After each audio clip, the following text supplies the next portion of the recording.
Não há democracia sem liberdade de expressão. Não há democracia sem liberdade de imprensa.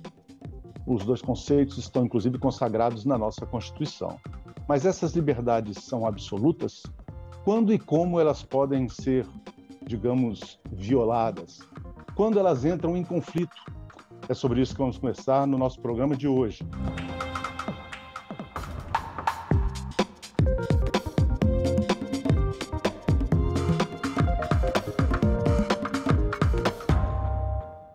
Nossos convidados de hoje são Nicole Verillo, coordenadora da Transparência Internacional Brasil, e Oswaldo do Amaral, cientista político e professor da Unicamp.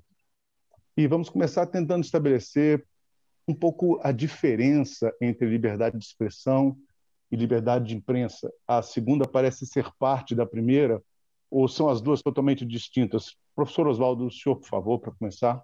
A liberdade de expressão ela é mais ampla, né? Ela é mais ampla porque ela abarca, né, a possibilidade das pessoas se manifestarem, né, de colocarem suas opiniões. Ela abarca também a liberdade de expressão acadêmica e cultural, que é muito importante, que é fundamental, né? E está diretamente ligada à eventualidade dos governos tentarem ou não, né, censurar ou diminuir a voz de alguns grupos ou, né, de comunidades científicas, acadêmicas e da própria imprensa. Então, a liberdade de imprensa ela faz parte da liberdade de expressão, né? A liberdade de imprensa ela está embutida nesse conceito maior de liberdade de expressão e que é um dos elementos centrais em qualquer regime democrático. Uma visão bastante minimalista, né, do conceito de democracia coloca que as democracias basicamente precisam de duas coisas para começarem a operar, né? Que é a participação, ou seja, né, você ter a regularidade da participação do conjunto da população adulta, né, por meio especialmente das eleições, e a possibilidade de contestação. A possibilidade de contestação é exatamente a possibilidade de você criticar o governo, de você poder colocar suas opiniões, de você poder participar de uma disputa política em que a pluralidade, né, de informação e de opinião ela esteja presente. Nicole, você é representante de uma organização internacional que cuida da questão da transparência, então, evidentemente, esses conceitos, liberdade de expressão, liberdade de imprensa, estão presentes no seu dia a dia de trabalho, né, Nicole? Sem dúvida. E acho que até, né, complementando o que o professor colocou, além de ser, né, um valor, um dos pilares, na verdade, da democracia, a liberdade de imprensa e a liberdade de expressão, elas são um pilar fundamental do combate à corrupção.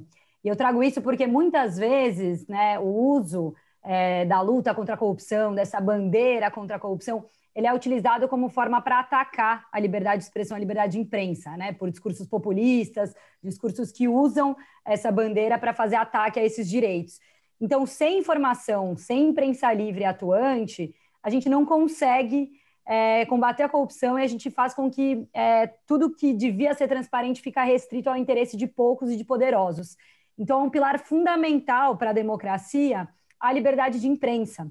Inclusive, a gente tem um ranking, né, um estudo de percepção da corrupção que avalia 180 países e territórios anualmente, e ao longo de mais de 20 anos, né, apesar de algumas limitações de metodologia, o que fica extremamente claro é que os países que estão lá em cima, que são países com percepção de corrupção menor, são sempre países que têm democracias consolidadas, então com instituições fortes, tem ampla liberdade de imprensa e liberdade civil, então a gente tem uma imprensa livre que pode criticar, exercer o seu papel, e uma liberdade civil que permite atuação, associação, né? Essa crítica feita pela população se associando em ONGs, em coletivos, para exercer o controle social. Então, as democracias mais sólidas, né, as que são mais bem-sucedidas em combater a corrupção, elas precisam fundamentalmente, como um dos pilares, a liberdade de imprensa. Verdade, envolvendo esses dois conceitos, aconteceram desde o ano passado alguns casos de muita repercussão no Brasil, com repercussão inclusive fora do Brasil.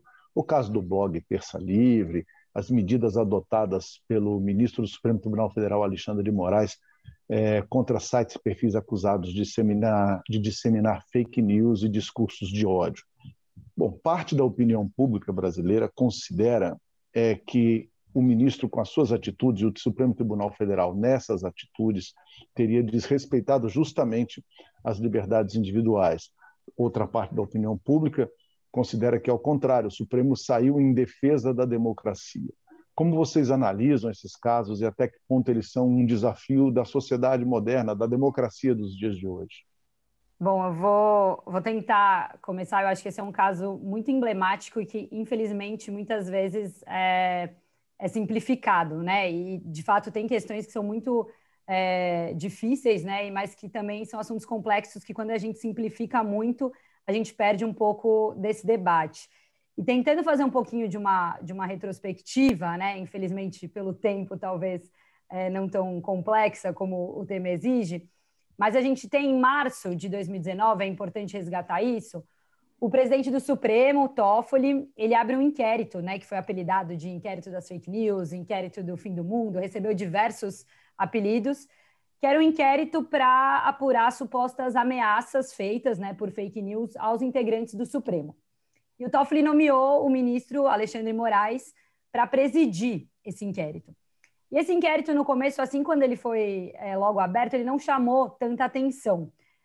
Mas foram feitas, né, algumas denúncias, a Transparência Internacional também levantou essa bola, porque ele é um inquérito que ele traz vários aspectos, assim, excepcionais, inconstitucionais. Não sou uma jurista, né, mas ele traz questões ali legais muito sérias para ser um inquérito que foi aberto ali pelo Supremo.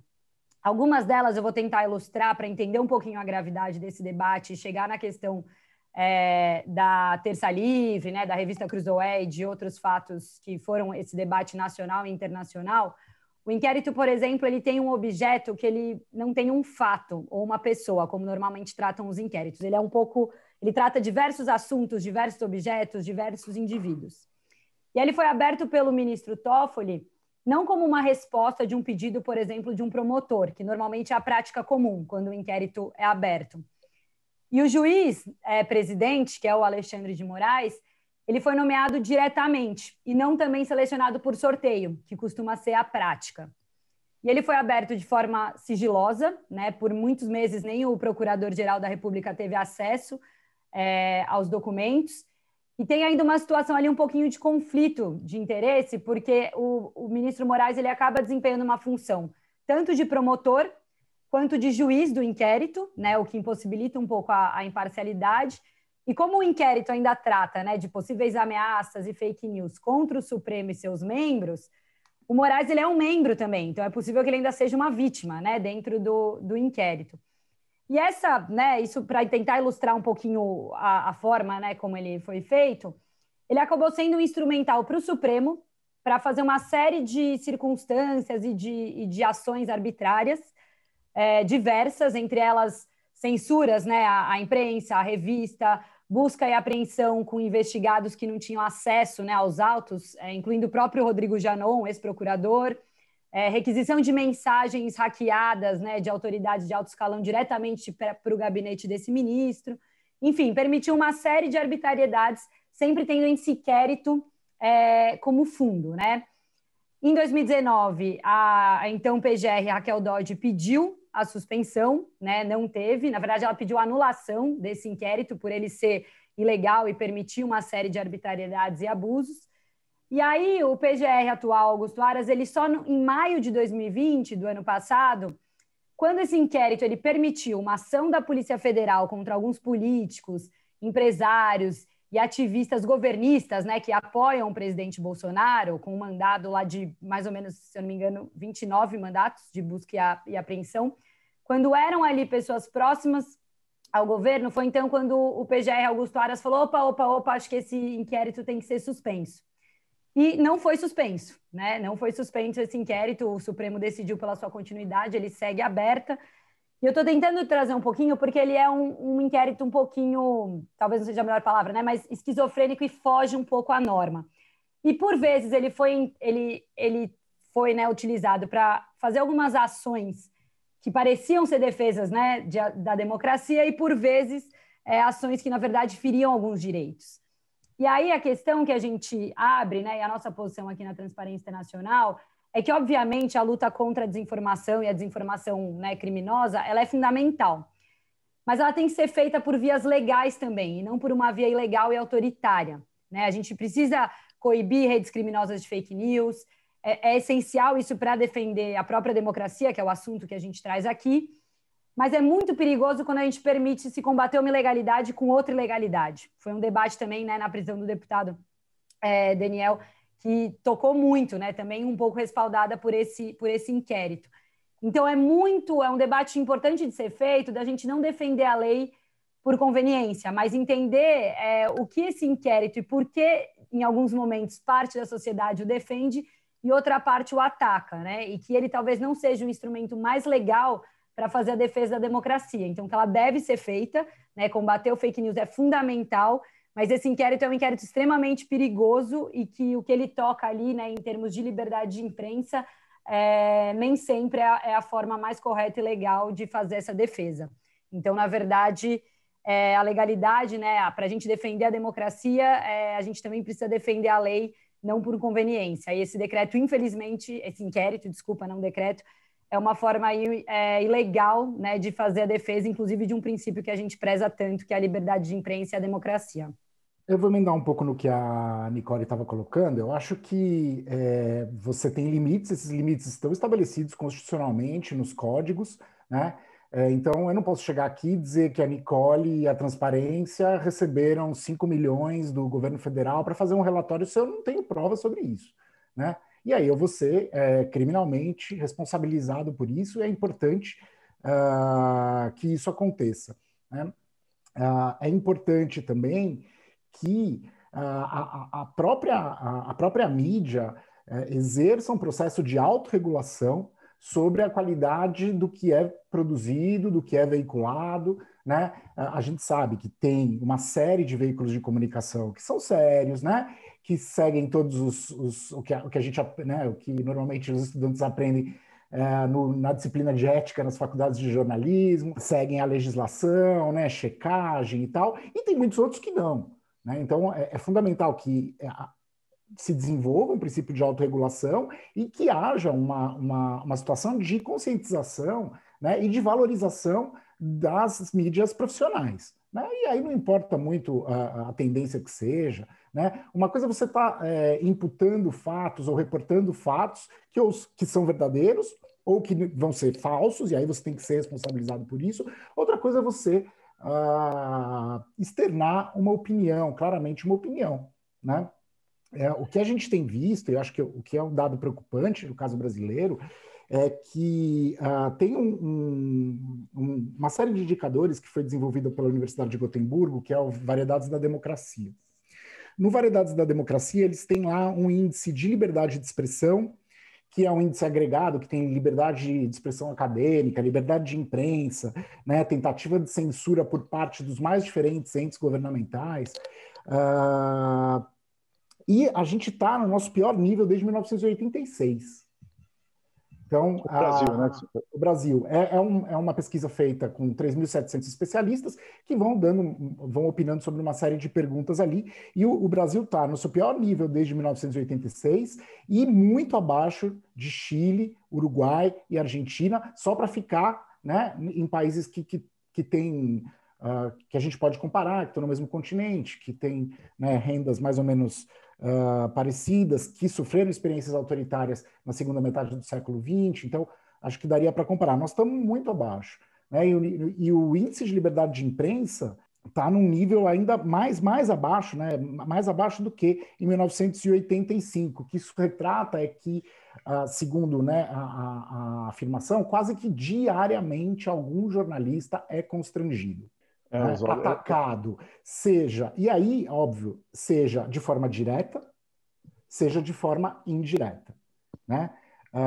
Você incentivar, né, determinados grupos, né, que têm determinada percepção política, ideológica, a atacar o jornalista, como acontece frequentemente em qualquer tipo de manifestação que a gente tem hoje, independentemente de quem as chame, né? Uma hostilidade que é grande com relação à imprensa e também diretamente, né, com constrangimento, por exemplo, financeiro, né, quando você destina recursos a alguns veículos de comunicação e não a outros, sem critérios técnicos claros, né? Sem seguir o famoso relatório de mídia que a SECOM fazia antigamente, né? Por exemplo, estou falando aqui do governo federal, mas isso vale para governos estaduais, municipais e todo mundo.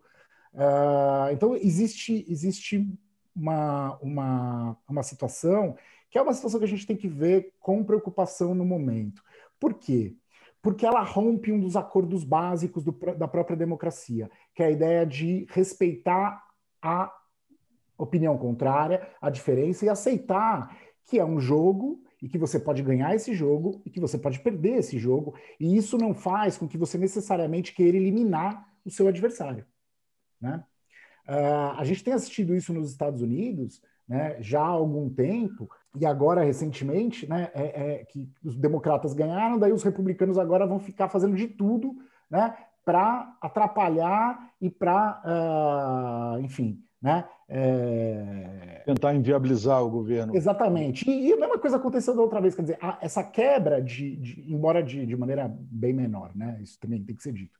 Mas essa quebra na confiança, essa quebra, não é necessariamente na confiança, mas neste acordo que faz com que a democracia representativa funcione, ela é muito ruim. E o ataque à imprensa faz parte disso. Lembrando aqui para os nossos espectadores, o que o professor citou, existe um ranking internacional de liberdade de imprensa. O Brasil tem sido sucessivamente rebaixado nos anos recentes, atualmente é 111º entre 180 países, segundo a organização Repórteres Sem Fronteiras. Então, ao mesmo tempo, a gente tem setores da sociedade que acusam a imprensa de parcialidade e de partidarismo, como o senhor citou aí, resultando muitas vezes em ataques aos veículos e aos profissionais dentro do exercício do trabalho. Como o senhor também lembrou, professor, em manifestações de todos os lados da sociedade, os repórteres são atacados, os repórteres são realmente vítimas de violência. Quer dizer, a combinação desses dois fatores, né, esse risco, esse rebaixamento do Brasil na liberdade de imprensa e esses ataques constantes, consistentes aos profissionais de imprensa, eles são realmente uma ameaça à democracia brasileira? Primeiro Nicole, depois o professor Oswaldo, por favor. Com certeza são uma ameaça à democracia brasileira. Eu acho que, até no gancho, né, que o professor comentou agora, na questão de valorizar a imprensa, né, a gente... É óbvio que a imprensa, assim como qualquer outra organização, instituição, né, ela está sujeita ao escrutínio público, como qualquer outra atividade, né, como a academia, como as ONGs, a Transparência Internacional. Isso é base. Mas a imprensa, ela, né, quando a gente fala de defender a liberdade de imprensa, defender a imprensa livre, não significa uma blindagem, né, a toda e qualquer crítico. Acho que, óbvio, né, ela está sujeita a isso e ela tem que receber as críticas, né, uma sociedade que ela é crítica, que ela debate construtivamente as notícias, né, que ela consegue debater e fazer uma crítica desejável à imprensa, é fundamental para a democracia também. Só que a prática da crítica, ela não deve se confundir a essas restrições de informação, de pluralidade de opiniões, de pluralidade, de ideias. E aí, acho que a ameaça à democracia, ela acontece quando essa crítica ela regride à intolerância. Então, a sociedade ela se enfraquece na busca ao interesse público quando essa crítica se forma, né, se regride para a intolerância, a gente não consegue mais ter esse diálogo, não consegue valorizar a imprensa e não consegue trabalhar isso de uma forma construtiva. E aí, mais grave ainda é quando essa crítica, esse discurso contra a imprensa vem do próprio Estado, vem dos próprios representantes que estão ali.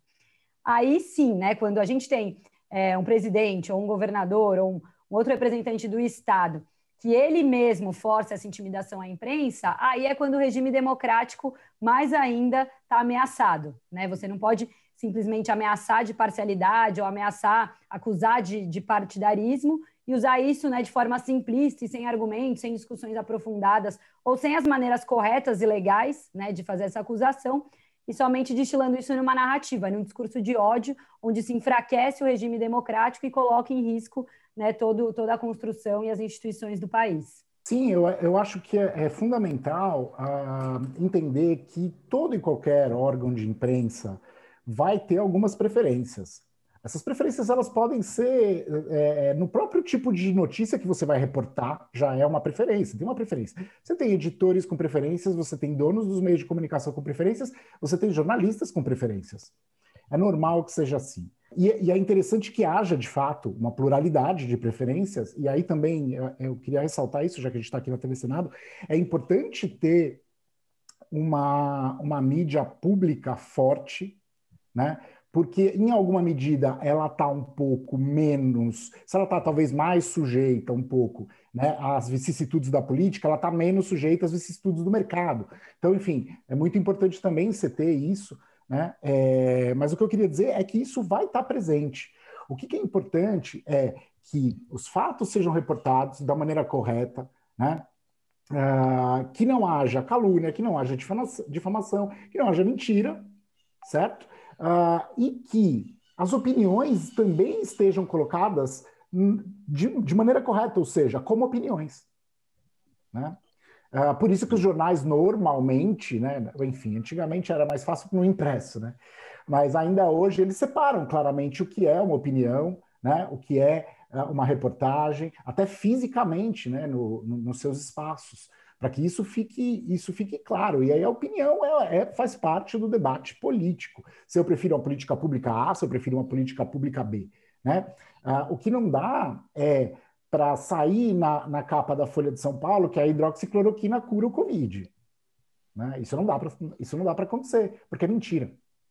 Aliás, lembrando esse comentário que o senhor fez a respeito a diferença entre jornalismo, entre apuração de fatos e expressão de opinião, eu convido os espectadores a procurarem aí na programação da TV Senado, que nós gravamos um programa sobre isso dentro deste mesmo grupo de programas que estamos fazendo, discutindo os 25 anos da TV Senado e todas as questões relacionadas à liberdade de imprensa, à liberdade de expressão no Brasil.